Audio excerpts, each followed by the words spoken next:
Dear guys, I am K Kumar. Welcome you to Kumar's classes. जैसा कि आप जानते हैं, मैं एडवांस इंग्लिश स्ट्रक्चर के द्वारा आपकी इंग्लिश को इम्प्रूव करने का प्रयास करता हूं। परंतु आज के क्लास में मैं एक व्यूअर के द्वारा पूछे गए डाउट को क्लियर करना चाहता हूं।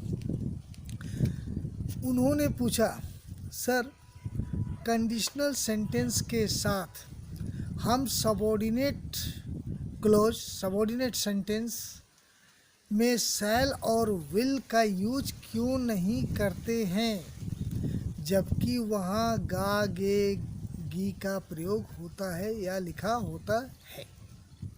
तो चलिए एक प्रश्न के द्वारा पहले उनके द्वारा पूछे गए प्रश्न को समझने का प्रयास करते हैं और उसके बाद उसका समाधान निकालने का प्रयास करेंगे।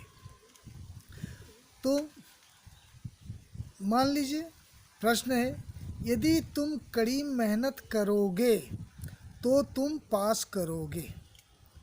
यहाँ दोनों साइड में, दोनों क्लोजेज में गा गे गी का यूज हुआ है। यदि तुम कड़ी मेहनत करोगे, यहाँ भी गा गे गी है। तो तुम पास करोगे, वहाँ भी गा गे गी का यूज हुआ है। तो संभवतः उनके पूछने का सेंस यही रहा होगा कि पहला वाला पार्ट में कंडीशन का जिक्र है और दूसरे वाले पार्ट में रिजल्ट, जबकि दोनों में गा गे गी लगा हुआ है। तो सबसे पहले आप यह समझें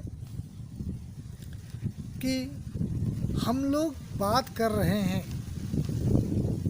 बात कर रहे हैं कि यदि तुम कड़ी मेहनत करोगे।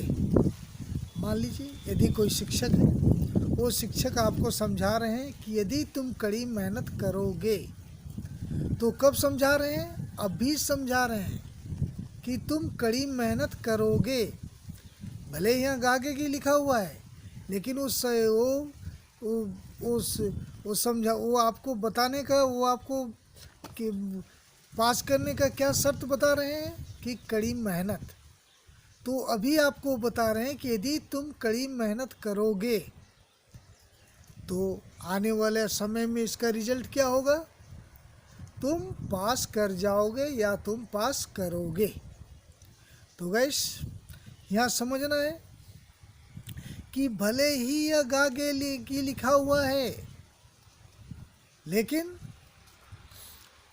लेकिन हम इसका जिक्र कब कर रहे हैं? प्रेजेंट टाइम में। और इसका रिजल्ट कब मिलेगा? हम कंडीशन कब रख रहे हैं? अभी रख रहे हैं प्रेजेंट टाइम में। और रिजल्ट कब मिलेगा? वो आने वाला समय में, फ्यूचर में मिलेगा। तो आप खुद ही सोचें कि प्रेजेंट टाइम के लिए हम शैल और विल का यूज कैसे करेंगे, भले ही वहाँ गा गे गी लिखा हो।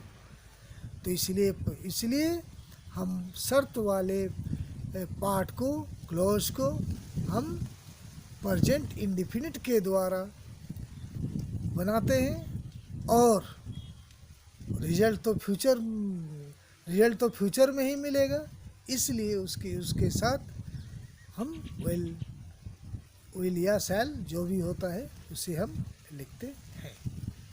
तो इस शर्त वाले सेंटेंस को हम इंडेफिनिट के द्वारा, यहाँ भी गा गे गी है, और रिजल्ट वाले को हम फ्यूचर के द्वारा।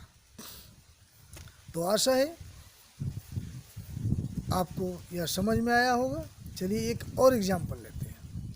जैसे अभी दो दोस्त आपस में बात कर रहे हैं कि यार, जब मैं नौकरी पकड़ूंगा तो मैं एक कार खरीदूंगा।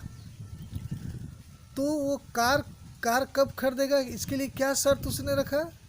जब मैं नौकरी पकड़ूंगा। वो शर्त कब रखा? अभी। शर्त का जिक्र कब कर रहा है? अभी। तो इसलिए इसको हम लोग बनाते हैं व्हेन आई गेट जॉब, जब मैं नौकरी पकड़ूंगा। I will purchase a car, मैं एक कार खरीदूंगा। जब भी कोई महंगा चीज़ खरीदने की बात होती है, महंगी चीज़ खरीदते हैं, तो उसके लिए परचेज करते, परचेज का हम लोग जिक्र करते हैं। बाय मतलब भी खरीदना होता है, परचेज मतलब भी खरीदना होता है, लेकिन महंगी चीज़ के लिए हम लोग परचेज का यूज करते हैं।